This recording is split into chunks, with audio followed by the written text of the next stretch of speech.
আমি তাপস স্যার। আজকে এই ভিডিওতে তোমাদের দ্বাদশ শ্রেণীর থার্ড সেমিস্টারে রায়মেডিনের যে ইতিহাসের মডেল কোশ্চেন পেপার 1 আছে, তো সেই মডেল কোশ্চেন পেপার 1-এর যে পেজ আছে, তো সেই পেজ সলভ করে দেবো আজকের ভিডিওতে।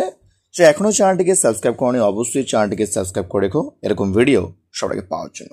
দেখো তোমাদের প্রথম যে সেটটা তোমাদের আছে, প্রথম প্রশ্ন দেখো, আব্দুর রাজ্জাকের বিবরণের মাধ্যমে ভারতের কোন রাজ্যের প্রশাসনিক কাঠামোর কথা জানা যায়? তো উত্তর হচ্ছে বিজয়নগর। খাম্বাত শহরকে গুরুত্বপূর্ণ শিল্প কেন্দ্র বলে বর্ণনা করেছেন কে? উত্তর হচ্ছে মার্কো পোলো। 3, বিদেশি পর্যটক বাড়ি নিয়ে ভারতীয় কৃষি ও কৃষকদের করুণ অবস্থার জন্য দায়ী করেছেন কাকে বা কিসের উপর? না সমস্ত জমির ওপর রাষ্ট্রের নিয়ন্ত্রণ দায়ী করেছে। এবং মনে রাখতে পারবেও যে রাষ্ট্রের সম্রাটদের যে ব্যক্তিগত মালিকানা তাকে কিন্তু দায়ী করা হয়েছে। নেক্সট, কে লিখেছেন সেনাবাহিনীর ক্ষেত্রে মোগল বাদশারা হিন্দু রাজাদের ওপর অধিক নির্ভরশীল ছিলেন? উত্তর হচ্ছে বার্নিয়ে। কেমন? তারপর ইবন বতুতা কোন নদীকে পাঞ্জাব নামে উল্লেখ করেছেন? সিন্ধু নদকে। কারণ দেখো, তিনি যখন ভারতবর্ষ ভ্রমণের উদ্দেশ্যে তিনি মধ্য এশিয়ার মধ্য দিয়ে যাত্রা শুরু করে, তিনি কিন্তু হিন্দুকুশ পর্বতের পাদদেশে পৌঁছান। আর সেই হিন্দুকুশ অতিক্রম করে গজনি ও কাবুল হয়ে তিনি 1333 খ্রিস্টাব্দে কিন্তু সিন্ধু নদ তিনি কিন্তু অতিক্রম করে। আর তখনই তিনি সিন্ধু নদকে তিনি বলেন যে পাঞ্জাব নামে উল্লেখ করেছেন। মধ্যযুগে যে বিদেশি আক্রমণকারীর সঙ্গে আল-বিরুনি ভারতে আসেন, তিনি হচ্ছেন কে? সুলতান মাহমুদ। সুলতান মাহমুদের সঙ্গে কিন্তু 1017 খ্রিস্টাব্দে কিন্তু আল-বিরুনি ভারতে আসেন। নেক্সট পরে প্রশ্ন দেখো, বিবৃতি এ দেখো, সুফিবাদ ইসলাম ধর্মের একটা অংশ। এই সুফিবাদ এটি হচ্ছে ইসলাম ধর্মের একটা অংশ। আর কারণ দেখো, কোরআন সুফিবাদের ভিত্তি। নিচের কোন বিকল্পটি বিবৃতি এ আছে এবং কারণটি হচ্ছে আর? সঠিক ব্যাখ্যা করো। দেখো, অপশান এ আর আর দুটোই কিন্তু সঠিক। সুফিবাদ কিন্তু ইসলাম ধর্মের একটা অংশ কিন্তু, আর কোরআন হচ্ছে সুফিবাদের ভিত্তি। তাই এ আর আর উভয়ই সঠিক এবং আর হচ্ছে এর সঠিক ব্যাখ্যা, একদমই ঠিক। ঠিক আছে, বাকিগুলো কিন্তু হবে না। আসবো আমরা পরের পার্টে আসবো। নিচের রেখাচিত্র অনুলিখিত দুর্নীতি হলো কি? তথ্য হচ্ছে এক্লাস ও ফানা। এক্লাসও বলা হয়ে থাকে। ঠিক আছে, নেক্সট দেওয়া পরে প্রশ্ন দেখো, দক্ষিণ ভারত থেকে উত্তর ভারতে ভক্তিবাদের বাণী প্রথম বহন করে আনেন কে? রামানন্দ। সুফিবাদের প্রভাবে হিন্দি ভাষায় শ্রীবৃদ্ধি ঘটেছিল। সঙ্গীতকেও সুফিরা ঈশ্বর আরাধনার অন্যতম মাধ্যম করে তুলেছিলেন। সুফিদের বাউলধর্মী গীত ছিল খুব জনপ্রিয়। এই বাউলধর্মী গীতটির নাম কি? তো সুফিদের যে গীতটি বলা হয় কাওয়ালি বলা হয় থাকে, কিন্তু হিন্দাবি হবে না। দোয়া হচ্ছে ভক্তিবাদে আর নামগানও কিন্তু ভক্তিবাদে। উত্তর হচ্ছে সমাগান। নেক্সট 11 নম্বর, ইনি গয়াতে ঈশ্বরপুরের নিকটে কৃষ্ণমোহনে দীক্ষা নেন। মাত্র 24 বছর বয়সে কেশব ভারতীয় কাছে সন্ন্যাস ধর্মে দীক্ষা নিয়ে তিনি গৃহত্যাগ করেন। এরপর বঙ্গদেশ, উড়িষ্যা, কাশী, বৃন্দাবন প্রভৃতি স্থানে উদার ভক্তিবাদ প্রচার করেন। ইনি কে? শ্রী চৈতন্যদেব। কেমন? তারপর কবির কোন সুলতানের সমসাময়িক ছিলেন? খুবই ইম্পর্টেন্ট, স্টার মার্ক প্রশ্ন কিন্তু। সিকান্দার লোদি। এটা পরীক্ষা কিন্তু আসতে পারে তোমাদের বোর্ডের পরীক্ষাতে। নির্গুণ সম্প্রদায়ের ভক্তিবাদী সাধকগণ কারা? তো মনে রাখবে, নির্গুণ হচ্ছে কাদের বলা হয়? না সেই সব সাধক যারা ঈশ্বরের নিরাকার রূপে যারা বিশ্বাসী। ঠিক আছে, তারা হচ্ছেন কারা? কবির আর নানক হবে। মীরাবাই কিন্তু শ্রীকৃষ্ণ এবং শ্রী চৈতন্য কিন্তু কৃষ্ণ ভক্ত ছিলেন। তো বাকিরা কিন্তু নিরাকার ঈশ্বরে কিন্তু তারা কিন্তু বিশ্বাসী ছিলেন। কারা? কবির ও গুরু নানক। কেমন? তারপর ইলিয়াস শাহী বংশের শেষ সুলতান কে ছিলেন? অপশন সি জালালউদ্দিন ফতে শাহ। বিজয়নগরের সঙ্গম বংশের শ্রেষ্ঠ নৃপতি কে ছিলেন? আগেও করেছিলাম, দ্বিতীয় দেবরায়। কে বাহুমনি রাজ্যের 4টি তরফের সংখ্যা বাড়িয়ে 8টি করেন? মাহমুদ গাওয়ান। পেড্ডান রচিত মণিচরিতম গ্রন্থে ক্ষত্রিয়দের কি নামে অভিহিত করা হয়েছে? রাজুলু। বাহুমনি রাজ্যকে সংস্কৃতির প্রধান কেন্দ্র পরিণত করতে উদ্যোগী হয়েছেন কে? তাজউদ্দিন ফিরোজ শাহ। কেমন? তারপর বিজয়নগর রাজ্যের দর্শনঘর ও মহানবী ডিব্বাকে একসঙ্গে হাউস অফ ভিক্টরি বলে উল্লেখ করেছেন কে?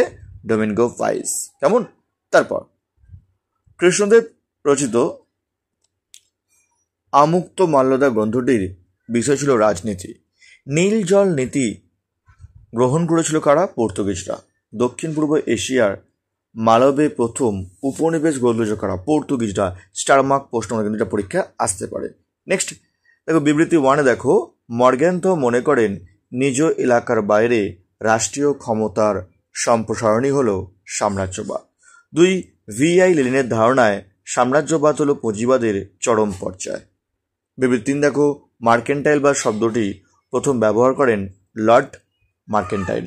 আর লাস্ট দেখো 4 বিবৃতি 4 দেখো, অবাধ বাণিজ্য নীতির একজন প্রবক্তা হলেন অ্যাডাম স্মিথ। তোমরা দেখবো কি আছে, দেখো আমরা কিন্তু একদম কনফার্ম জানি অবাধ বাণিজ্য নীতির একজন প্রবক্তা কিন্তু অ্যাডাম স্মিথ, ঠিক হবে। বিবৃতি 4 দেখো ঠিক কোথায় আছে, দেখো যে কটা অপশন তোমাদের টিক্স তোমাদের দিচ্ছি, শর্টকাট তোমাদের হয়ে দেখো 4টা আমরা জানি কনফার্ম ঠিক, 4টা নিয়ে কনফার্ম ঠিক আমাদের কিন্তু। তো 4 সত্য কোথায় আছে দেখো, অপশান সি এবং অপশান ডিতে। দেখো আমরা কিন্তু দুটো আমাদের বাদ চলে গেল। এবার দেখো মার্কেন্টাইল বা শব্দটির প্রথম ব্যবহার করেন কে? Adam Smith. কিন্তু বিবৃতি 3 কিন্তু মিথ্যা হবে। তো বিবৃতি 3 মিথ্যা কোথায় দেখো, অপশান সিতে। দেখতে পাচ্ছ অপশান সি দেখো তোমার কি আছে, যে বিবৃতি যে 3টা কিন্তু মিথ্যা আছে অপশান সিতে এটা। আর দেখো VI লেনের ধারণায় সাম্রাজ্যবাদ হলো পুঁজিবাদের চরম পর্যায়, 2টা কিন্তু কি আছে, সত্য হবে। ঠিক আছে, তো অপশান হচ্ছে সি, অপশান তোমরা কিন্তু হবে এখানে অপশান সি। কারণ এই টিক্স ইউজ করে তোমরা কিন্তু অনেক সময় তোমরা কিন্তু এখানে যেমন সব কাজ যেমন তোমাদের ঠিক মিলিয়ে আছে সি আর ডি এর সঙ্গে তোমরা কমাতে পারো, এবং ভাই তোমরা কিন্তু তোমরা কিন্তু অনেক অ্যান্সার তোমরা কিন্তু দুটো ঠিক জানতে পারো, তোমরা কিন্তু করতে পারবে। তারপর দেখো তোমাদের পরের প্রশ্ন দেখো, ফাইন্যান্স ক্যাপিটাল গ্রন্থটি লেখককে হিলফার্ডিং। অপশান বি, ইউরোপের বিভিন্ন দেশের মার্কেন্টাইলবাদ জনপ্রিয় ওঠে কবে? 16 থেকে অষ্টাদশ শতকের মধ্যে। নেক্সট, শিল্প বিলোপোত্তর পর্বে ইউরোপের পুঁজিবাদ বা ধনতন্ত্রের উদ্ভব ঘটে। আর দেখো কারণ কি আছে, শিল্প বিপ্লবের ফলে ইউরোপের দেশগুলিতে বিরাট সম্পদ ও মূলধনের সৃষ্টি হয়। দেখো দুটোই কিন্তু ঠিক হবে। আর দেখো এর উদ্ভব ঘটেছিল বলেই কিন্তু কি হয়েছিল, বিরাট সম্পদ সৃষ্টি হয়। তো দেখো তার মানে কি হচ্ছে, আর হলো এর কিন্তু সঠিক ব্যাখ্যা, অপশান এ কিন্তু তোমার ঠিক অ্যান্সার। নেক্সট দেখো পরের প্রশ্ন দেখো, নয়া উপনিবেশবাদ দ্বারা কোনো একটি দেশের পরোক্ষভাবে প্রধানত কি রাজনীতি ও অর্থনীতিকে নিয়ন্ত্রণ করা হয়। নেক্সট দেখো, ক স্তম্ভের সঙ্গে খ স্তম্ভ মিলিয়ে সঠিক বিকল্প বর্ণনা করা। এখানে কিন্তু কোনো অ্যান্সার জানি না, কিন্তু আমরা জানি কি ইংরেজ কবি হচ্ছে রুডিয়ার্ড কিপলিং, এটা আমরা জানি কিন্তু। তো 4-এর সঙ্গে বি দেখবো, দেখো 4-এর সঙ্গে বি কিন্তু কোনোটাই নেই, দেখো অপশান দেখো। তো পরের পার্টে দেখো কোনটায় আছে, দেখো সিতে আছে, তো অ্যান্সার হচ্ছে সি। ঠিক আছে, নেক্সট দেখো পরের দেখো, সাম্রাজ্যবাদ প্রচারের ক্ষেত্রে কারণগুলি রাজনৈতিক, সেগুলি হলো কি কি, ক্ষমতার আকাঙ্ক্ষা, উগ্র জাতীয়তাবাদ। তার মানে 2টা কিন্তু ঠিক হবে, 2টা ঠিক, বাকিগুলো কিন্তু 1, 3, 4 ভুল। ঠিক আছে, তারপর দেখো পরের প্রশ্ন দেখো 30-এ দেখো, ড্যাশ 1999 খ্রিস্টাব্দে এশিয়া মহাদেশের ম্যাকাও চীনকে ছেড়ে দিলে ইউরোপের সর্বশেষ ঔপনিবেশিক শাসন অবসান ঘটে। তো হচ্ছে পর্তুগাল। নেক্সট, জার্মানির টিউটন জাতি শ্রেষ্ঠ জাতি, এই কথা প্রচার করেন কে? টিটস্কি এবং বার্নহার্ডি, এবং আগে আছে কাজে দ্বিতীয় উইলিয়াম। তো কিন্তু সেটা নেই কিন্তু। তো 2 আর 3 সঠিক।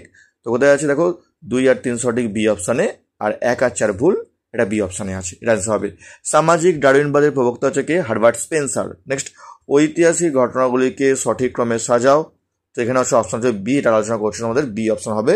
নেক্সট দেখো পরের প্রশ্ন দেখো, নয়া সাম্রাজ্যবাদ কথাটি ব্যবহার করেন কে? স্টারমার্ক প্রশ্ন, ডেভিড টমসন। বাংলায় দ্বৈত শাসন ব্যবস্থার অবসান ঘটান কে? Warren Hastings.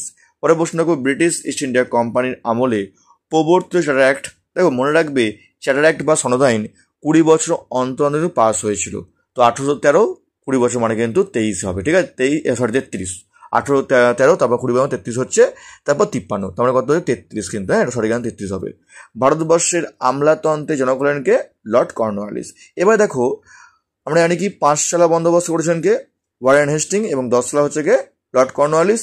তো দেখো 2-এরটা হচ্ছে সি, কোথায় আগে দেখবো আমরা আছে 2-এর সি, দেখো এখানে 2-এর সি কোথায় আছে, একমাত্র কিন্তু বি অপশানে। দেখো তোমার বি অপশান কিন্তু সঠিক। তার মানে দেখো তোমরা কিন্তু এই ধরনের প্রশ্ন দেখবে, যেটা তো কনফার্ম তোমরা যে প্রশ্নের উত্তর পারবে সেটা তোমরা বেছে নেবে, তারপর তোমরা মিলাবে যে কোনটায় অপশানে তোমাদের অপশান টেস্ট করবে, তোমরা দেখবে অনেকটা কম সময় তোমার লাগে কিন্তু অ্যান্সারগুলো সলভ করতে। নেক্সট দেখো বিবৃতি কি আছে, দেখো ওয়ারেন হেস্টিং ভারতের প্রথম নিয়মিত পুলিশ বাহিনী গঠন করেন। বিবৃতি 1। বিবৃতি 2 তোমরা দেখো, লর্ড কর্নওয়ালিস ভারতীয় শাসন ব্যবস্থায় নতুন পুলিশি ব্যবস্থা প্রবর্তন করেন। এটাও ঠিক। 802 খ্রিস্টাব্দে মাদ্রাজ প্রেসিডেন্সি দারোগা ব্যবস্থা চালু করা হয়, এটাও ঠিক। আচ্ছা, আরেকটা তোমার ঠিক আছে, শার নেপিয়ার 833-43 খ্রিস্টাব্দে সিন্ধু অঞ্চল জয়ের পর সেখানে একটি পৃথক পুলিশ বিভাগ দপ্তর গড়ে তোলেন। ঠিক আছে, অপশন বি ও সঠিক অ্যান্সার। লাস্ট দেখো, 1748 খ্রিস্টাব্দে ভারতীয়দের নিয়ে ভারতের স্থায়ী সেনাবাহিনী গড়ে তোলেন কে? Captain স্টিনজার Lawrence. ঠিক আছে, তো এই ছিল তোমাদের মডেল কোশ্চেন পেপার 1-এর তোমাদের রায়মার্টিন তোমাদের সলভ করে দিলাম। সে এখনও চ্যানেলটিকে সাবস্ক্রাইব করনি, অবশ্যই চ্যানেলটিকে সাবস্ক্রাইব করে রেখো এরকম ভিডিও সবাই পাওয়ার জন্য। আজকের মতো এটুকুই।